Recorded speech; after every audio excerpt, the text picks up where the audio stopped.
Terima kasih. Bismillahirrahmanirrahim. Assalamualaikum warahmatullahi wabarakatuh.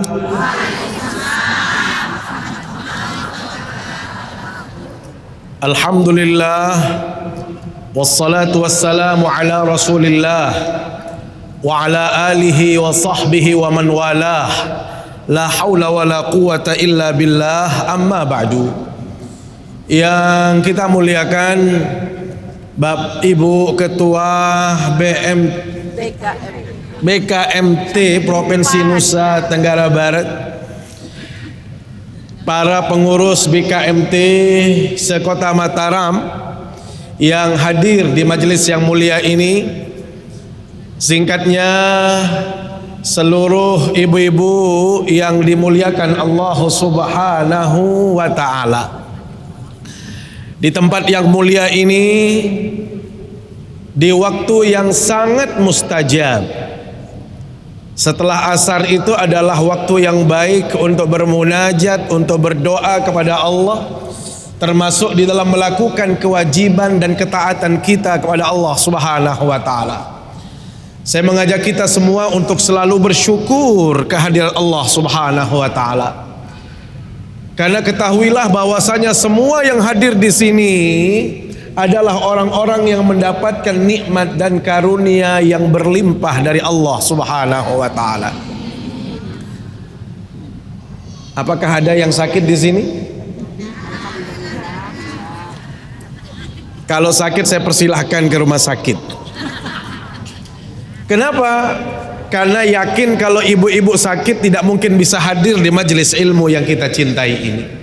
Ini menunjukkan bahwasanya semua kita yang hadir di sini mendapatkan nikmat yang luar biasa dari Allah Subhanahu wa ta'ala. Saat ini kita masih dalam keadaan sehat walafiat, ada kesempatan, ada waktu untuk kita melakukan kajian ilmu sekaligus silaturahim dalam rangka halal bihalal yang diadakan oleh BKMT Provinsi Nusa Tenggara Barat. Mudah-mudahan apa yang kita lakukan saat ini dan semua ibadah yang sudah kita tunaikan, semua itu akan diterima di sisi Allah Subhanahu wa ta'ala. Amin ya rabbal alamin.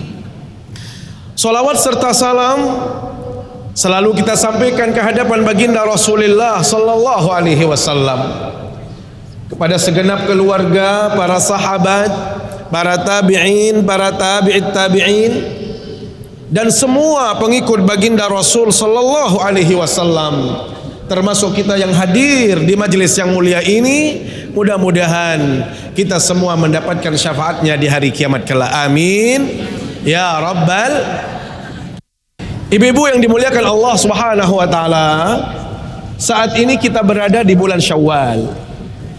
Ibu-ibu, bulan Syawal itu adalah bulan yang paling membahagiakan bagi semua kita. Bulan yang paling menguntungkan. Kira-kira ada yang tidak bahagia bulan ini? Kecuali yang sudah habis potengnya, ya. Yang sudah habis liderannya, oke. Tetapi secara umum, ini saya harus berdiri supaya kelihatan yang tidur di sebelah sana. Dan saya lebih enak kalau nanti bertanya, begitu dia mau tidur saya lemparkan pertanyaan, gak jadi tidur. Benar? Maka awas kalau tidur sama saya. Ya, karena saya tidak pernah diam. Mata saya terus memandang satu-satu. Kalau ada yang bening sedikit, agak lama dikit, tapi kelihatannya nggak ada yang bening ini. Begini semua nih. Karena semuanya mantan bening semua. Ibu-ibu, bulan ini adalah bulan yang paling membahagiakan, bulan yang menggembirakan. Bahkan mohon maaf, yang bergembira, yang beruntung bukan saja umat Islam. Tapi saya jalan-jalan di Bertai sana, ketemu dengan orang Cina, ketemu dengan teman-teman Tionghoa. Pak Ustadz, kalau bisa setahun-tahun ini sepanjang tahun Ramadan saja semuanya. Loh, kenapa? Jualan saya habis, mukena saya Masya Allah laris manis, sejadah habis terjual. ternyata mereka yang berdoa sepanjang tahun ini bulan Ramadan. Saya punya teman orang Kristen, ternyata mereka bergembira juga di bulan ini. Kenapa? Karena mereka itu sebagai seorang pekerja, bulan ini dia dapat THR. Ya tak? Yang dapat THR luar biasa, bahagia sekali. Bahkan semua makhluk Allah, termasuk agamanya apapun, mereka bergembira. Paling tidak apa? Ada libur bersama, ada cuti bersama. Subhanallah. Itu tidak akan didapatkan kecuali di bulan Syawal. Karena itu hadirin Allah, bulan Syawal ini adalah bulan yang paling membahagiakan bagi kita semua. Kenapa? Kalau kita umat Islam, sudah dipastikan di bulan Syawal ini semua dosa kita diampunkan oleh Allah Subhanahu wa taala. Semua ibadah kita dilipat gandakan nilai pahalanya oleh Allah Subhanahu wa taala. Senang apa tidak? Bahagia apa tidak? Kelihatan ini bahagianya luar biasa. Kalau kemarin di bulan puasa jam segini sudah lemes, nggak bisa senyum. Kenapa? Masih menunggu berbuka. Kelihatan lapar sekali. Kalau sekarang ini Masya Allah, ceria, senang, senyum. Kenapa? Karena kita sudah beridul fitri. Jadi bulan Syawal itu artinya kita beridul. Apa arti Idul Fitri? Ibu-ibu yang dimuliakan Allah SWT. Idul itu artinya ada, ya'udu, audan, wa'idan, kembali. Kembali kepada apa? Fitri. Fitri itu artinya apa? Berbuka, makan. Makanya kenapa kalau di tanggal 1 Syawal itu haram hukumnya berpuasa? Ya, haram hukumnya. Kenapa? Karena ini disebut Idul Fitr, hari di mana kita wajib berbuka, wajib makan, wajib kita menikmati hidangan. Hadirat Allah, karena itu salah satu sunnahnya di hari raya Idul Fitri adalah apa? Sebelum berangkat dipastikan kita menyantap makanan terlebih dahulu. Kalau tradisinya baginda Nabi itu beliau pakai kurma. Kurmanya itu 7 biji, itu pun dengan kurma ajwa. Tetapi saya lihat tadi ada Ibu Hajah Nia di sini. Mana dia? Dia kalau ngasih saya, Bu, itu biasanya kurma yang gede-gede kayak gini. Ada Palestina mereknya, merek doang, nggak pernah dikasih yang lain aslinya. Ada yang Turki kayak gini. Kalau yang begini jangan minum 7 biji, ntar nggak bisa jalan. Kenapa? Satu saja kayak gini gedenya. Tidak mungkin bisa kita makan 7 biji seperti ini. Karena itu Allah, sunnahnya kita makan kurma. Kenapa? Karena hari itu adalah Idul Fitr, hari di mana kita berbuka. Kemudian apa arti fitri? Alhamdulillah, fitri itu juga berarti agama yang lurus, agama yang benar. Lihat dalam surat Ar-Rum ayat 30, fa'aqim wajhaka lid-dini hanifa. Hadapkan mukamu kepada agama yang lurus, agama yang hanif. Apa itu? Fitratallah allati fataran nasa 'alaiha. Itulah agama yang sesuai dengan fitrah manusia yang Allah fitrahkan kepada kita semua. Maka hadirat Allah, begitu kita menyebut Idul Fitr, berarti kita kembali kepada agama yang lurus, agama yang benar. Apa itu? Agama inilah yang harus kita syukuri, ibu-ibu. Kita bersyukur karena kita berada di agama yang benar, agama yang lurus, agama yang diridhai oleh Allah. Inna dina indallahil Islam. Sesungguhnya agama di sisi Allah itu adalah Islam. Karenanya di dalam Al-Quran juga disebutkan, wa may yabtaghi ghairal islami dinan falayuqbala minhu wa huwa fil akhirati minal khasirin. Barang siapa yang memeluk agama selain Islam, maka agama itu pasti tertolak. agama itu pasti tidak diterima di sisi Allah. Wa huwa fil akhirati minal khasirin. Besok di hari kiamat orang-orang itu adalah orang-orang yang paling merugi di sisi Allah Subhanahu wa taala. Karenanya Allah, kita beridul fitr berarti kita kembali kepada agama yang benar, agama yang lurus, agama yang diridhai Allah, yaitu agama Islam. Inilah yang harus kita jaga, ibu-ibu. Inilah yang harus kita pelihara.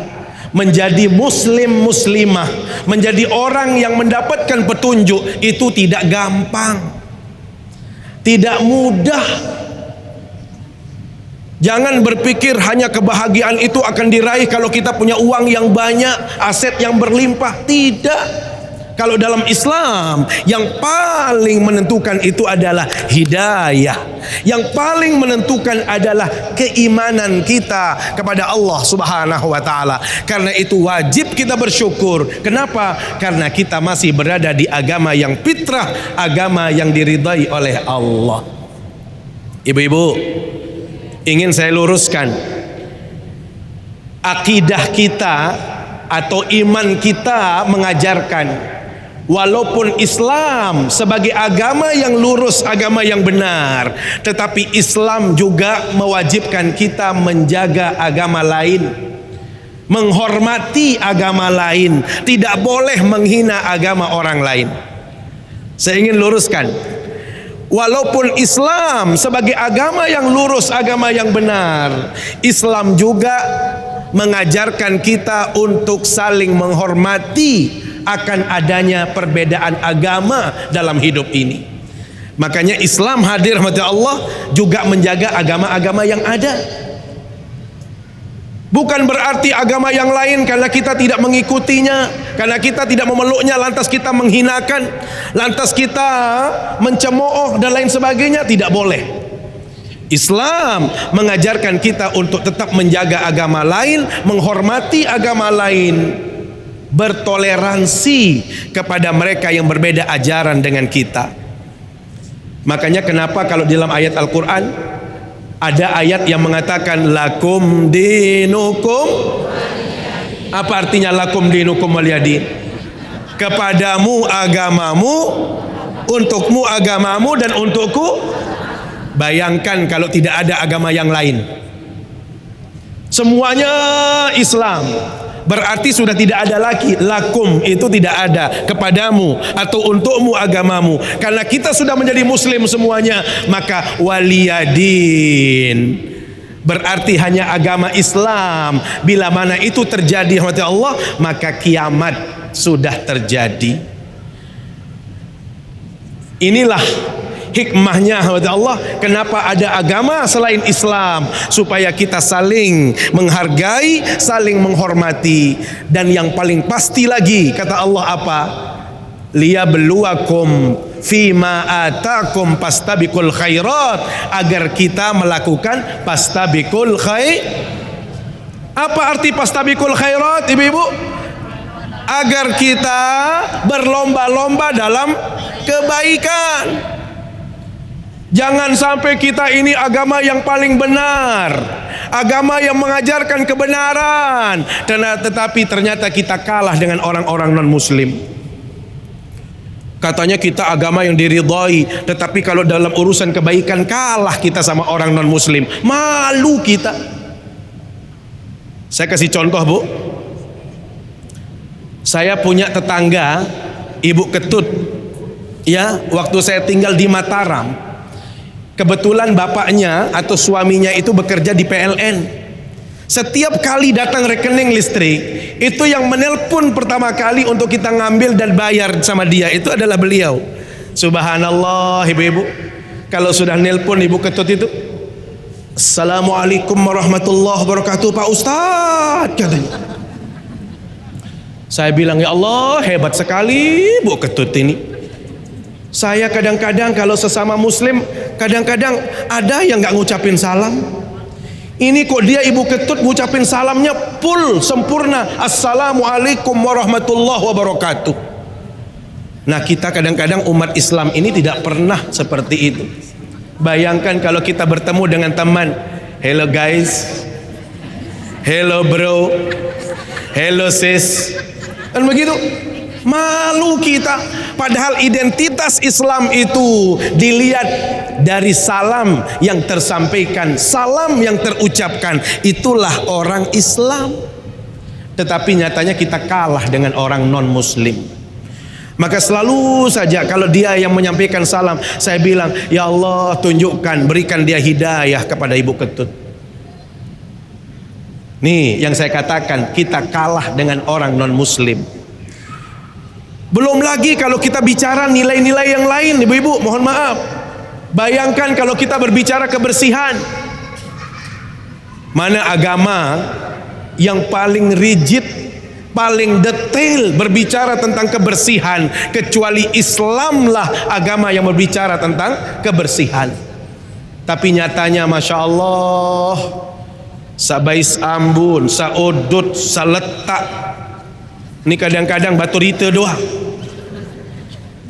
Nia kembali kepada kebersihan, kepada kesolahan. Kalau kita kadang-kadang mohon maaf tidak menjaga kebersihan, ini artinya apa? Mohon maaf ibu-ibu, ada ungkapan ulama mengatakan al-islamu mahjubun bil muslimin. Yang merusak Islam itu bukan orang barat, bukan orang kafir, tetapi yang menciderai Islam itu adalah orang Islam itu sendiri. Ya, makanya jangan sedikit-sedikit ini Yahudi, ini Nasrani, ini orang kafir, ini Amerika. Belum tentu.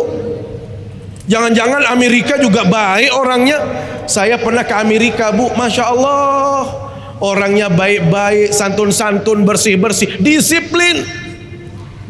Ya Allah, kalau kita janji jam 8, teng jam 8, nggak ada kurang, nggak ada lebih. Pasti kita berjumpa, pasti kita selesai urusan. Kenapa? Karena mereka itu menghadirkan ajaran Islam. Karena itu rahmat Allah. Fitrah berarti kita kembali kepada agama yang lurus, maka hadirkan nilai-nilai Islam dalam kehidupan kita. Yang ketiga, Idul Fitr. Fitri yang ketiga itu artinya kembalinya kita kepada kesucian. Kembalinya kita kepada asal muasal penciptaan manusia. Bagaimana penciptaan manusia? Kullu mauludin yuladu alal fitrah. Semua manusia dilahirkan dalam keadaan suci bersih. Tidak ada yang bawa dosa, Bu. Makanya Islam tidak mengenal istilah dosa turunan. Nih, saya ke arah sini nih. Nggak ada istilah dosa turunan. Mohon maaf, kalau ada istilah dosa turunan, maka kita semua ini akan menjadi berdosa. Kenapa? Bapak kita dan ibu kita pertama kali melakukan dosa di hadapan Allah. Siapa? Nabi Adam dan Ibunda Hawa itu adalah orang yang pertama kali berdosa. Nyatanya kita tidak membawa dosa dalam hidup ini. Kenapa? La taziru waziratun wizra ukhra. Tidak ada istilah saling tanggung menanggung dosa. Coba kalau ada istilah tanggung menanggung, saya ikhlas ibu-ibu nanggung dosa saya. Benar gak? Ikhlas saya, Bu. Paksaan, insya Allah saya kasih dosanya semua. Kenapa? Kalau boleh istilahnya ada orang membawa dosa, saya akan kasih dosa itu. Nyatanya dosa itu tidak bisa dipindah-pindah kecuali nanti di akhirat. Ya, makanya Islam tidak mengenal istilah dosa turunan. Ibu-ibu, mohon maaf, kalau misalnya ada keluarga, ada orang dalam hidup ini pernah melakukan dosa yang disebut dengan berzina misalnya. Ibu-ibu, walaupun anak ini lahir dari ibu bapak yang bermasalah, taruhlah berzina, anak ini tetap bersih. Anak ini tidak membawa dosa ibu atau bapaknya. Kenapa? Itulah yang disebut dalam hadis, kullu mauludin yuladu alal fitrah. Setiap manusia dilahirkan ke dunia ini dalam keadaan suci bersih. Inilah yang kita sebut dengan Idul Fitri yang ketiga, yaitu kembali kita kepada kesucian. Apa itu? Diampunkan semua dosa dan kesalahan kita oleh Allah Subhanahu wa ta'ala. Kira-kira kalau diampunkan dosanya senang apa tidak? Bahagia apa tidak? Bu, ada yang punya utang di bank nggak kira-kira? Coba angkat tangan yang masih ada kreditnya. Nanti saya telepon pihak bank. Kalau Bank NTB saya telepon direktur utamanya. Apapun banknya saya teleponkan. Ya, Bu, kira-kira perbankan bilang sama bapak atau ibu, Bu, karena ibu rajin ngaji sama BKMT, karena ibu rajin ngaji terus silaturahim, utang ibu setahun dilunasin, diampunkan. Pokoknya dibebasin oleh pihak bank setahun. Kira-kira senang apa tidak? Masya Allah. Kita dibebaskan setahun saja senangnya luar biasa. Lihat, Allah justru membebaskan kita dari semua dosa dan kesalahan kita. Senang apa tidak? Inilah yang kita sebut Syawal. Itu adalah hari yang membahagiakan, hari keberuntungan bagi kita semua. Kenapa? Karena dosa kita dan kesalahan kita dihapuskan oleh Allah, sehingga kita menjadi halal. Halal dalam artian terhapusnya semua dosa dan kesalahan kita kepada Allah Subhanahu wa ta'ala. Jadi kalau istilah halal itu, ibu-ibu ya, beda istilah halal secara kebahasaan dengan yang kita sebut dengan bahasa makna yang sebenarnya. Kalau halal secara umum itu sesuatu yang boleh, al-jaiz, sesuatu yang baik, al-masmuh, sesuatu yang dianjurkan, itu namanya halal. Kalau dalam orang Arab, mohon maaf, dalam tradisi orang Arab, memang halal bihalal ini dia tidak mengenalnya. Ya, tidak mengenal yang namanya halal bihalal. Tetapi kalau ibu bapak, sengaja saya sebut bapak karena ada Pak Mahdan ini. Ada lagi bapak di belakang. Saya juga bapak loh.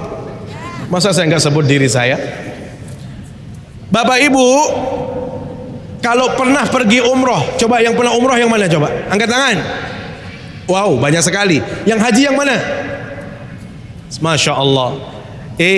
Kalau kita Mekah, ibu-ibu ya, begitu pulang dari Masjid Haram atau keluar dari masjid, keluar dari hotel menuju masjid, biasanya lewat pasar. Ya. Di saat kita lewat, biasanya orang-orang Arab akan mengatakan apa? Haja halal halal. Ibu Rahmah halal. Apa maknanya ibu-ibu? Kalau sudah ada isyarat halal, berarti sesuatu itu boleh dinikmati, boleh dicicipi, boleh diambil. Makanya kalau saya pergi umroh ya sama Ibu Hajah Nia, saya nggak pernah belanja, Bu. Karena saya bisa bahasa Arab. Kalau saya di pasar kurma itu halal, ambil halal, ambil. Kalau sampai sana lumayan 3 kilo. Tapi sudah halal. Bedanya dengan, mohon maaf, antara halal dan haram itu Masya Allah sudah jelas ibu-ibu. Kalau di Indonesia, ini Korea kita, misalnya ngajak grupnya, atau yang lain ngajak juga grupnya. Karena mohon maaf, di luar BKMT loh Bunda, mohon maaf. Karena ada yang saya lihat, perhatikan ibu-ibu di luar sana, kalau saya hari Jumat itu kan kadang-kadang saya jadwalnya di mall. Jumatan itu saya jadwalnya di masjid yang di mall sana. Ada ibu-ibu yang saya dengar cerita-cerita gitu ya, kalau sudah masuk di toko itu kan, apakah misalnya kalau dulu kan di Hero itu modelnya seperti itulah, Bu. Kalau kita masuk di depan itu, di saat musim duku ditaruh di depan. Kalau sudah musim anggur yang gede-gede di depan. Kalau sudah musim jeruk ditaruh. Ada ibu-ibu yang mohon maaf, kerjaannya masuk mall itu hanya nyoba-nyoba. Set, ngambil 3. Balik ambil 3. Bergeng. Hati-hati loh, Bu. Kira-kira kalau ngambil yang tadi walaupun hanya 1 atau 2 atau 3, itu halal apa haram? Halal apa haram? Itulah yang membedakan dengan Arab tadi. Saya bawa 3 kilo, itu semuanya halal. Kalau ibu-ibu coba di sini 1 biji saja, tetap dia menjadi Lihat, ibu-ibu, saya teringat Ibrahim ibn Adham. Beliau seorang tabi'in, generasi kedua setelah sahabat. Orang ini dikenal sebagai orang yang ahli ibadah, orang yang selalu beribadah di tempat-tempat yang terbaik. Bayangkan saking rajinnya Ibrahim ibn Adham, ibu-ibu, dia habiskan asetnya, hartanya dia jual sekedar untuk bisa berangkat ke Masjid Haram, Masjid Nabawi, Masjid Aqsa. Selalu beliau lakukan itu. Yang penting bisa duduk, bisa beribadah, bisa berdoa di tempat-tempat yang terbaik. Bayangkan ibu-ibu, siapa yang tidak kepingin ke Masjid Nabawi? Bu, pingin ke Masjid Nabawi apa enggak? Ya Allah, bayangkan kita bisa sekali kita sholat dapat 1000 pahala. Kalau ibu mau tahu banyaknya 1000 pahala, besok jangan datangnya setelah asar. Setelah subuh datang ke sini, coba sholat subuh sampai sore. Untuk ngetes, kira-kira sampai sore ini sudah dapat 1000 apa belum? Mustahil kita dapat 1000. Artinya apa? Ternyata 1000 itu banyak dan tidak gampang melakukan sholat 1000 rakaat. Kalau kita sholat di Masjidil Haram di Makkah, ibu-ibu, Masya Allah, di situ sekali kita sholat Allahu Akbar, dibalas oleh Allah 100.000 pahala. Kira-kira ingin apa tidak? Bu, pengen ke Masjidil Haram apa tidak? Yang kepingin saja saya doakan, baru kepingin saja. Ya Allah, Bu, Masya Allah. Ya, ke Masjidil Aqsa, ibu-ibu, kita sekali sholat di sana, kita sudah mendapatkan 500 kebaikan balasannya. Sekali sholat dibalas 500 kali sholat. Kira-kira banyak apa sedikit? Ya Allah, siapa yang bisa beribadah sampai 1000 tahun, Bu? Siapa yang bisa beribadah 100.000 tahun? Wong umur kita saja sudah jelas di hadapan Nabi sallallahu alaihi wasallam, a'maru ummati baina 60 ila 70. Umur umatku, kata Rasul, kisarannya antara 60 sampai 70. 60 sampai, kalau ada yang lebih dari 70, berarti itu orang-orang yang diberikan keutamaan oleh Allah. Nih saya bertanya nih, Bunda berapa sekarang umurnya? 58, berarti tinggal 2 tahun, Bun. 2 tahun, Bun, hati-hati, Bun. Kalau Bunda berapa? 65, ini sudah ada lebihnya, Bun. Tinggal hati-hati saja. Ya Bunda ya. Ini bukan saya yang berbicara, Bunda, tetapi Rasul menegaskan umur umat saya kisarannya 60 sampai 70. Kalau ada yang lebih dari 70, bisa dihitung dengan jari jemari. Lihat, berarti kalau ada yang merasa 58, harus lebih giat lagi. Yang sudah 65, sebentar lagi. Bukan begitu? Mohon maaf. Karena itu kalau kita tidak benar-benar memanfaatkan sisa hidup kita dengan baik, beribadah yang terus menerus, sulit rasanya ibu-ibu untuk bisa mendapatkan pahala yang banyak, pahala yang berlimpah. Coba kita sekarang hitung-hitungan dulu deh, ya, masih ada waktu. Saya bilang sama Ibu Ketua tadi, hari ini tidak boleh ada pertanyaan. Ya, saya juga masih menyelesaikan puasa, jadi saya juga sebentar lagi selesai kok. Ibu-ibu, ini kita hitung-hitungan dulu. Kita itu lahir, ya Bu ya, kemudian berproses dari bayi, terus anak-anak, sampai kita akil balik, ibu-ibu, barulah kita diberikan perhitungan oleh Allah yang disebut dengan hisab. Bila mana kita sudah akil balik, itu yang disebut dengan mukallaf. Apa? Mukallaf artinya apa? Dibebankan oleh Allah masalah agama atau syariat. Kapan? Kalau sudah kita akil balik. Kalau laki-laki itu ditandai dengan ihtilam, mimpi basah. Kalau perempuan itu ditandai dengan menstruasi. Secara umum orang itu bisa dikatakan mukallaf akil balik kalau dia sudah berumur 15 tahun. Ini umumnya. Bu, berarti selama kita masih kecil kemarin, mau beribadah tidak beribadah, mau bersedekah tidak bersedekah, mau istighfar tidak istighfar, itu belum dihisap oleh Allah, belum dihitung. Kenapa? Karena itu sebuah proses pembelajaran. Kalau kita baik, maka ini akan menjadikan kita baik. Kalau kita berdosa, belum dicatat oleh Allah, tetapi ini adalah sebuah kekeliruan. Ibu-ibu, kalau begitu misalnya ada yang umurnya 60 tahun, ya, coba hitung bersama. Kalau ada yang berumur 60 tahun dikurangi 15 tahun, berapa sisanya? 45, Bu. Kapan kita mau beribadah? Oh iya, setelah saya akil balik. Pertanyaannya, begitu akil balik kita rajin ibadah nggak dulu? Coba ingat. Waktu akil balik kemarin itu kita ini solehah benar apa solehan waktunya saja? Atau HP-nya saja yang solehah? Allahu Akbar, Allahu Akbar. Ya Allah, HP-nya solehah sekali.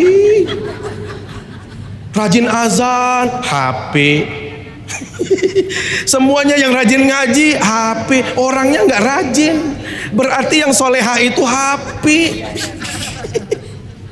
Hati-hati. Bu, oh iya, lantas kapan kita rajin beribadah? Oh ternyata waktu kita masih dedara, Bu, itu semua kita sama. Namanya juga dedara baru belik. Kadang-kadang sembahyang, kadang-kadang ngendek, kadang-kadang ngaji, kadang-kadang ngendek. Lamun bedai kecebrayan, lupa selapu apa. Dan melu, ya pengalaman saya. Bu, berarti umur 16, 17, 18 kayaknya kita belum rajin deh ibadahnya. Ini belum lagi kalau kita nakalnya, Masya Allah. Kalau nakalnya kita dulu bagaimana, Bu? Pas belanja di sekolah, makan pisang goreng 5, lapor sama bibinya 2. Masih ingat apa enggak? Wih, makan pisang goreng am. Udah Bi, berapa? 2. Nih. Yuk, 2 ya, iya, bayar 2, padahal yang dimakan 5. Masih ingat nggak?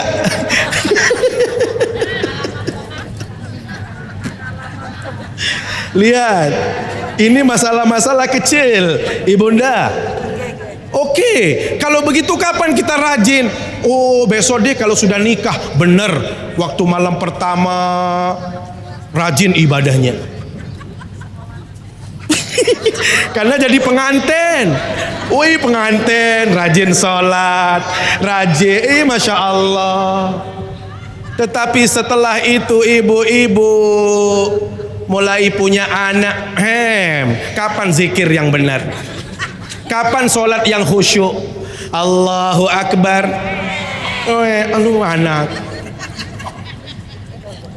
Jadi kita nggak bisa khusyuk ibadahnya. Kenapa? Karena kita sudah punya momongan. Belum lagi kadang-kadang baju, pakaian sulit untuk bersih. Kenapa? Anak kita ngompol. Anak kita kadang-kadang ada saja najis yang dia bawa. Ya Allah, kapan hamba ini beribadah ya Allah? Ternyata sampai 25 tahun belum beribadah. Belum rajin ibadah kita. Ini jujur.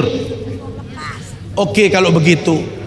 Apalagi sibuk dengan anak, sibuk ngurus ini, ngurus itu. Ya Allah, Kapan kita mau serius ibadah kalau begitu? Besok deh, kalau sudah anak-anak nikah. Hebatnya anak nikah, pestanya besar sekali, luar biasa. Pinternya anak sekarang, ibu-ibu apa? Begitu dia punya anak, datang ke rumah ibunya, "Bu, Baim nih bu, nih Baim." Ya Allah, searan ibu tunah bayi. Yang namanya ibu sayang cucu itu lebih sayang daripada anak. Sekedik-kedik cucu saja. Sehingga yang harusnya zikir banyak, mau istighfar banyak, burung baingku, baingku, burung zikir, burung istighfar, burung sholawat. Ya Allah, kalau begitu kapan kita mau khusyuk ibadah, ibu-ibu? Ternyata sampai meninggal dunia kadang-kadang ada orang yang terlena. Maka subhanallah, disinilah pentingnya kita mencari tempat-tempat yang baik tadi, ibu-ibu. Kalau ada rezeki, niatkan dari sekarang. Yuk kita sama-sama pergi umroh. Mau? Sekali-sekali dong BKMT, rombongan kita berangkat. Kalau perlu nanti kita lewat Yordania, tempat saya sekolah dulu, biar bisa ke Petra, bisa ke Laut Mati, bisa ke Ashabul Kahfi, bisa sahabat-sahabat Nabi. Wah, coba dari sekarang bercita-cita, ya Allah, kalau mudah uang, mudah rezeki, saya mau berangkat umroh sama Ustadz Zainuri. Amin. Misal.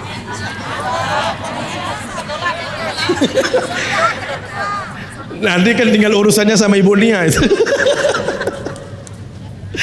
Hadirin yang dimuliakan Allah Subhanahu wa taala.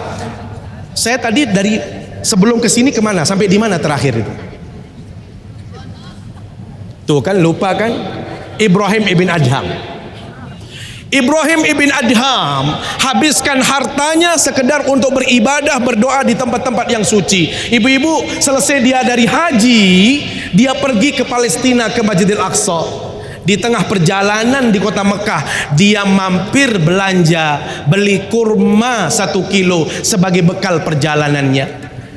Begitu dikiloan, setelah dikiloin 1 kilo, ada 2 biji kurma yang jatuh di saat mengilokan tadi, diambil oleh Ibrahim ibn Adham, dimasukkan ke kresek dia, kantong yang dia bawa. Jadilah kurmanya 1 kilo lebih 2 berapa? 1 kilo lebih. Subhanallah. Begitu sampai Masjidil Aqsa, beliau cari tempat terbaik, Qubbatus Sohra, tempat batu yang bergantung, di bawahnya beliau doa, sholat. Malam-malam beliau mendapatkan ilham isyarat. Ada 2 orang sedang membicarakan tentang beliau. Apa katanya? Ternyata yang 2 ini adalah malaikat yang mencatat kebaikan dan keburukan. Yang mencatat kebaikan bilang apa? Hebat Ibrahim ibn Adham, jauh-jauh dari Irak datang ke Palestina hanya sekedar untuk berdoa. Habis hartanya sekedar bisa sholat, beribadah di tempat-tempat yang baik. Hebat orangnya. Apa kata malaikat yang satu? Iya, dia hebat, dia luar biasa. Tetapi semenjak tahun lalu doanya tidak pernah dikabulkan oleh Allah. Tidak pernah doanya dikabulkan oleh Allah. Kenapa? Karena waktu dia mau pergi ke Palestina, dia sempat belanja 1 kilo kurma, kemudian dia ambil punya tukang kurma 2 biji tanpa dia minta izin.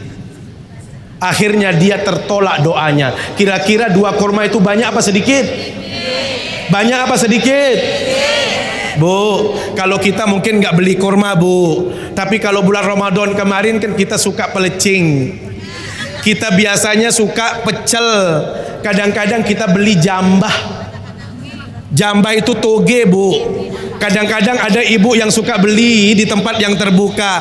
Yuk beliin saya sekian on. Nggih. Belum apa-apa dia sudah ngambil duluan. Rombo on kembe unir. Bu, namanya jambah, namanya toge. Satu kita ambil, saudaranya juga ikut. Panjang sekali. Maka hati-hati ibu-ibu yang dimuliakan Allah. Ini adalah contoh kecil bagaimana kita juga bisa terjebak kepada sesuatu yang haram. Belum lagi mungkin dalam kehidupan kita ada sisi-sisi haram. Suami kita, mohon maaf Bu, kita sudah tahu pendapatan seorang pegawai sekian. Ini kadang-kadang lamun jauh kepeng luwe suamen tersiru kemes mama. Semama kegagam, semama kehebat, sayang sama suaminya. Kenapa? Hari itu bawa bekal banyak, bawa THR-nya banyak, bawa uang banyak. Kadang-kadang istri itu tidak kreatif kalau sudah banyak uang. Lamun jelang jak kehebat. Iya. Tapi kalau sudah banyak diam saja, lupa dia bertanya, oh suamiku ini uang dari mana ya? Bagaimana cara mendapatkannya? Bagaimana suami dapat dan lain sebagainya? Itu penting ibu-ibu. Kenapa? Ingat ini terakhir, ada satu barang haram masuk ke sini, maka dipastikan doa kita tidak akan diijabah oleh Allah. Barang haram bila masuk ke dalam jiwa dan raga kita, Allah, maka dipastikan selama itu pula doa kita tidak akan diijabah oleh Allah SWT. Maka pastikan semua yang kita nikmati, semua yang kita dapatkan ini bersumber dari yang halal, termasuk zatnya